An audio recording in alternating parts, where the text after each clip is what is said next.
Hi, thanks for joining me. Today is Thursday. It's Technology Drop-In Thursday. Trevor Beck, your host here, and we're gonna actually I'm not screen sharing, so that doesn't help at all. I'm gonna start by screen sharing. Let's work with that.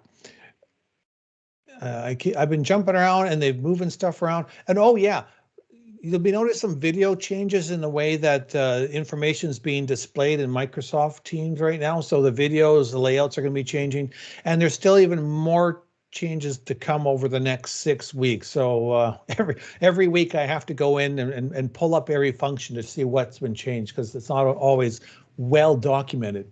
But yeah, the video is going to be changing in there, and the sharing, and my thing I've been waiting for a while. Over the next 6 weeks, somewhere in there, we will finally be getting the webinars where people can fill out registration pages and stuff. So that's very exciting. Okay, so let's talk about what we're going to do this week. First thing I want to talk about is the multi-factor authentication. So for everyone that got an email, there was something that came in the email yesterday. If you are already using multi-factor authentication, you don't have to worry about it.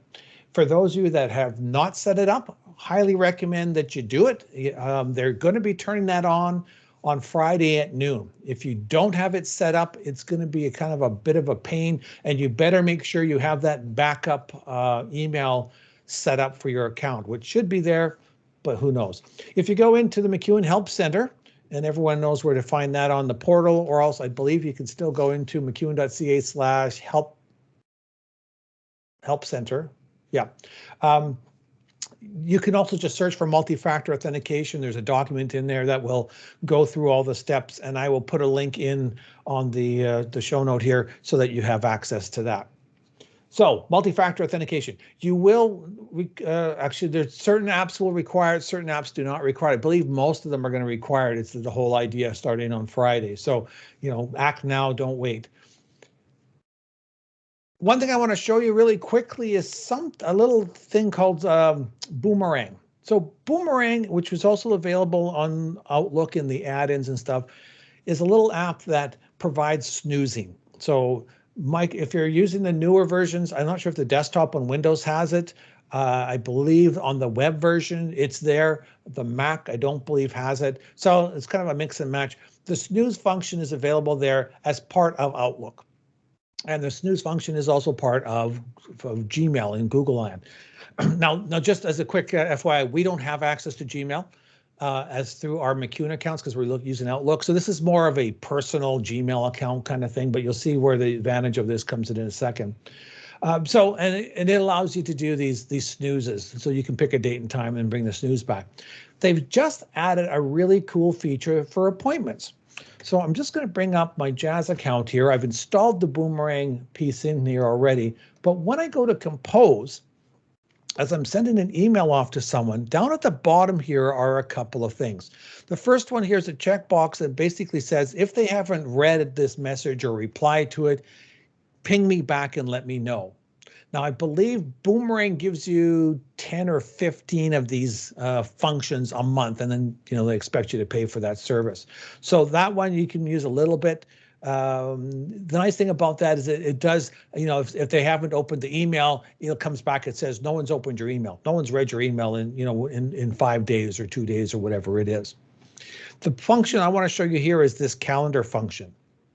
What this does is it ties in with your Google Calendar. So I can do two things. I can say, hey, you know what? I want you to pick a time for us to meet. So I actually say suggest times. It's going to check through my calendar. Now, what's kind of nice about this is when I say suggest some times, it's just showing my personal one, but I've also shared other calendars with this. So in theory, if I had my McEwen account that I shared with my personal Gmail, it would show up in this list as well. And then all those activities, when I click on this, would also show up in the calendar here. So now I would see, if there's 3 calendars I have access to, I would see all 3 of the different events in there. So then I can go in and quickly just pick some times here and say, hey, you know what? Let's do a meeting. You pick what's good for me or for you. And here's all the different options that are available. So you'll notice this is what the message looks like. It basically in the email is going to send this to the sender. Sender? No, I'm the sender. It's going to be the receiver. And there's different things that they can click on to book an appointment. And when they book an appointment, it gets automatically added to your calendar. All right. So this is from the personal side, a calendar, but I also, like on mine, I've got a couple of things that I would put in there. So sometimes what I will do is I have it books in my personal account, but it will display information from my personal account as well as my work account. So like my lunch hour is from 11:30 to 12:30. I might decide 11:30 to 12:30 is an option for someone else to communicate with me. So you can add this stuff in, and you can define, the titles and stuff like that. The times, if you want to include a Google Meet link, that all goes in there. So that's one way. It's kind of like Doodle, but a lot cleaner. The other option is you can basically say, hey, here's my busy schedule. We've talked about how to do that in Outlook. You can also do the same kind of thing in Google Land, where you just publish the whole calendar. What these guys do is they say, hey, you know what? Here's what my calendar looks like for the next 5 days from a specific date and time. And again, I can pick the different calendars that I want. So, so you don't have anything from my work. And then it displays this thing in here. What's cool about this is that it updates automatically. So that if I send this out today, and let's say I put an appointment here on Monday, the receiver, when he opens it up, this calendar goes out, checks out the availability, and then brings it back. So it's constantly updating itself. So that's another cool function as well. Only available for Gmail, so you'd have to set this up through your personal account. But like I said, you can tie in your work calendar and stuff like that. So if there's if you have an afternoon spot free, if you wanted, you could make use of that information. Anyways, so that is that function. So scheduling appointments with Boomerang. Microsoft, of course, has got a new piece here called exporting Microsoft Word to PowerPoint. So a lot of us will start sketching our ideas directly in Word. So you'll start putting in your document and creating your document, and then maybe you'll take that and push that and create your your PowerPoint presentation. So I often will do that, get all the points of reference down that I want, any kind of notes and stuff that I want. I'll put that into a document, and then I'll worry about the layout second. Well, what Microsoft has done is said, okay, you know what? We got this artificial intelligence, and it's going to look through your document here, and then it will create that PowerPoint for you. So this is a document that we're using for the rollout for people who are receiving new computers in the fall. Fall? Yes. Anyways. And so there's all this document that's laid out. But if I go to File, come on, File. There we go. And I go to Export. One of the options is Export to PowerPoint Presentation. And so I've done this already. I'm not going to let you sit and wait. It's not that long, but this is what I ended up with. I picked a theme, and then after that, it basically went through and, in a not too bad way, grabbed different stuff. Now, when I look through some of this, like I don't like to do long, like I think this is way too much text, plus the fact that it's really small. But beside from that, I mean, I would shorten some of this stuff up. But it's actually not too bad at all as I go through. Here's how to configure your new computer. Here are the first 3 steps on how to sync OneDrive. Hey, that's pretty cool. Here's how to sync SharePoint. Goes through all those steps there. So it did a not too bad job just from that Word document. I did nothing else into this. So if you tend to be like me, you work in a Word document, then you want to convert it over, you don't have to do the manual copy and paste yourself. You can let Microsoft do that for you. As part of this piece, Microsoft now has what they call cleanup or fix it. So I went and just quickly put in these 3 items in here. Before, you used to be able to go in, and when you select it, and you could do the you could either group stuff, or there was an alignment tool here. I don't see it in the web version here, but I can align the tops, I can align the bottoms, I can align on the center or whatever else. I can do all that. So it'll mix and match. Because this is, like you notice, there's 3 different levels here. I'm not going to bring them all up to the same level. I'm trying to do a kind of a triangle. But what I've got is a new function in here, and when I right click on these items, it says auto fix. And Microsoft basically says, it looks like you're trying to do an inverted triangle. I'll do that for you. And there it's put it up. So it's kind of laid it out. There should be all equal spaces and stuff like that. So again, you can just put in a bunch of boxes and graphics and text. Say, hey, fix it and line it all up. So I'm not spending all afternoon trying to line everything up. And that fix it function will do that automatically. Okay, just going to double check and make sure we got any questions. See some comment in the chat. Are we talking about using Dual to log into things? Yes, Aaron, that's what that's referring to. So if you've already got that set up, you're fine. Where are we next? Cleanup. Okay, exciting stuff. I've mentioned before how Microsoft List is kind of like Excel for dummies. That's the way I like to put it, because it's just easier. I don't have to deal with all those extra codes and stuff that I'm never going to use. So one of the nice and here's one that I've done. A thing was I've pretended we're doing a lap out sign out. So tech support has a bunch of laptops that we can the faculty can sign out. This is kind of an idea I had, is how we would track that. So we've got the serial number, I've got the type of computer. These are all drop down items here. So when I select that, I can pick what kind of computer it is. Some of it, of course, I'm not going to change afterwards. But what's really important here is the status. Is it checked out? Is it available for someone to book? The return date. And I'm just going to focus with that for the moment. So what we've done is we'd like to make sure that we get a notification when something needs to be returned. So, excuse me, I can go in and do this a couple of different ways. Now, we've talked about this is the data of all the data that I have here. And you can see I've used conditional formatting. So if it's out for repairs, it's going to color this whole row here. So that it's really easy to do this stuff. But I want to be able to take all this information and I want to put it in chronological order so I can find out when the stuff was supposed to be returned. Now I could go into here and I could use a filter or whatever or stuff in here. I could sort that. But as we talked about before, I can go in here and create these new views. So a view is just a new way of looking at that same data.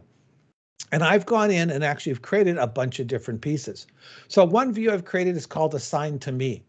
So this just shows here anything that was assigned to me. What's really cool about this feature, and we'll talk about this hopefully in a session I'm going to look at running in the next couple of weeks, is when the me there, I put in a little piece of special code, and basically whoever is looking at it, it's them.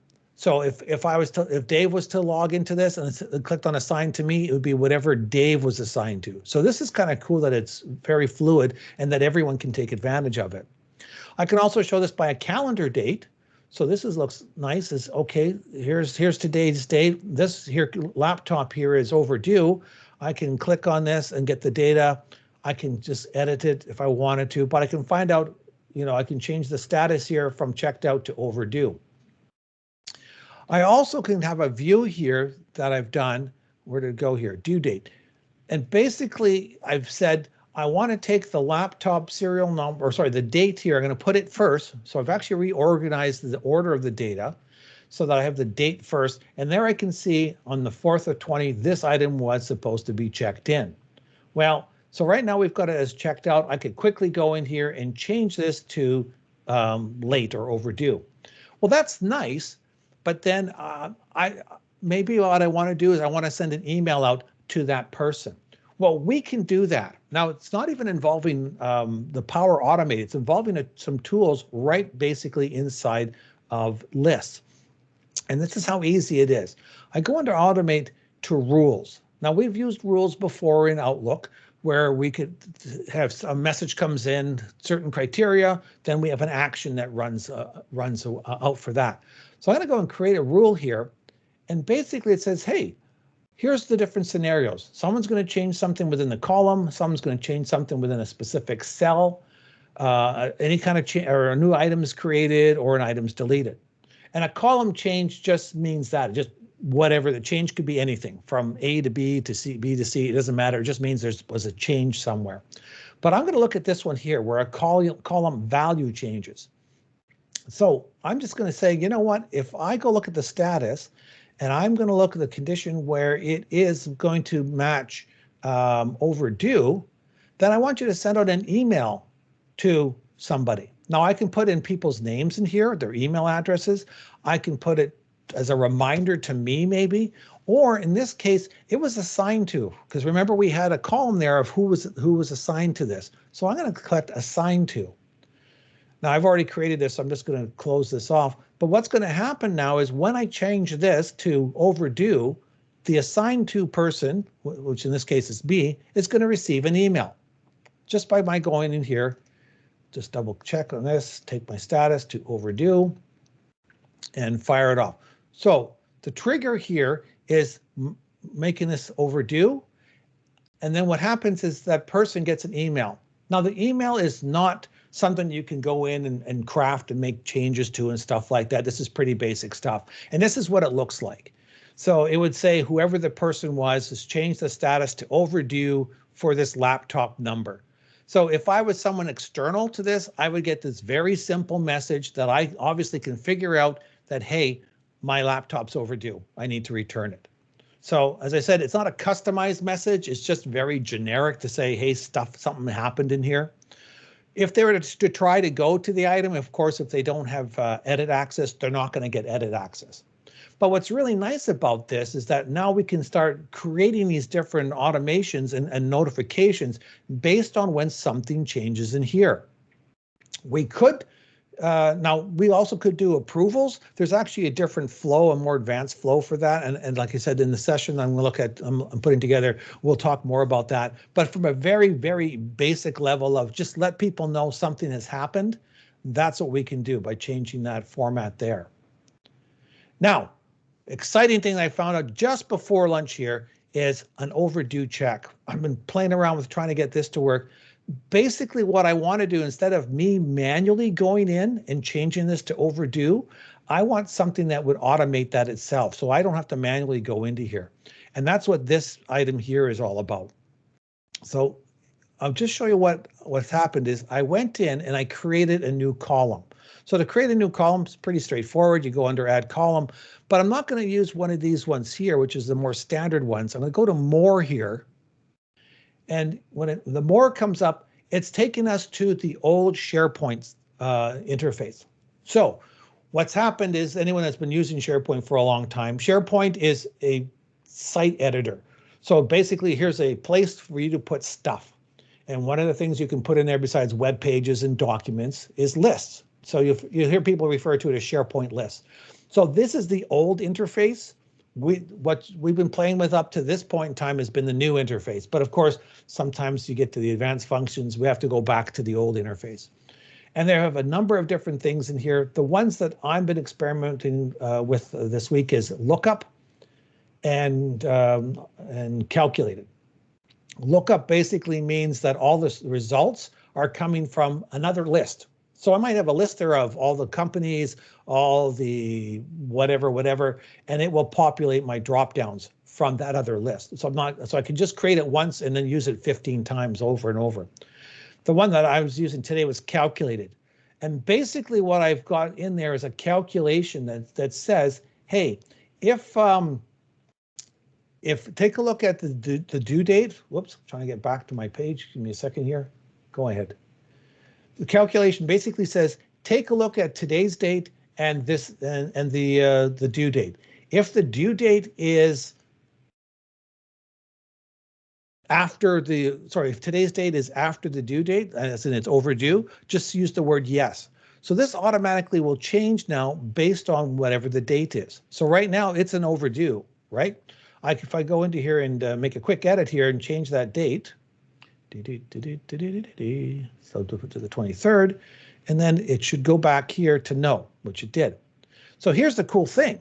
I have a yes, no here. I could now use that same filter we were talking about, but instead of doing it on the status that I manually change myself, it will now look at this overdue check. And when it sees yes, it's going to start kicking off and doing that automation that we talked about, whether it's an email to the assigned person or an email to one of the administrators that's looking after that. That's pretty cool because there's a lot of stuff that we do based on, here's a date, I need to know when we're overdue. So between this check here and just using filters, sorry, under automate, sorry, rules, we can get all that stuff done. All right, what's the cool value on that? That to me was exciting as all heck. Trevor, you're such a loser. You like spreadsheets way too much. All right, so like I said, next hopefully in the next week or so, I'm going to put in about an hour-long thing, and we'll talk and do some more deep dives on how to create some of those views and stuff like that with that session. So I'll let you know when that comes up. Last thing I want to show you is handy flows for Power Automate. So over time, I've been posting stuff into the chat. The handy flows I have put into a list. Oh, look at that, Trevor, what an idea. I put it into a list here. And the idea is that there are hundreds and hundreds of these different pieces of automation available to us. What one should we use, or what can we look at? This is just something that I've gone through and taken a look at and put together stuff that I think is important that we can take advantage of. So things about how to post messages to Planner, how to send a push notification if something changes in a column. So instead of an email, I actually get something in Teams popping up and saying, hey, something in this row or this column was changed. So I'm not using the email function. Moving files from one SharePoint folder to another. I know there's a lot of people that are constantly doing that, and you have to do this kind of roundabout way. You can create some flows that are going to move those files back and forth. Saving attachments. I open up something in Outlook and I go, you know what? I need this saved to a specific folder. I can run the script and it will take that email and attachment and drop it into a specific folder. So there's lots of different automations. As I find stuff, I'm going to add stuff in there. If you find something, you guys all will have access to edit this as well. So you can drop in something of an automation that if you've used it and it works well, throw it in there and then we can chat about it, you know, on one of the drop-ins and stuff. Okay, that's it. That's Tuesday, 124. Ooh, that was a long one. I think because I spent too much time on lists, but it was so cool. Any questions? Comments? All right. I'm going to stop the recording and then we'll hang out for a little bit. And we'll see what happens after that.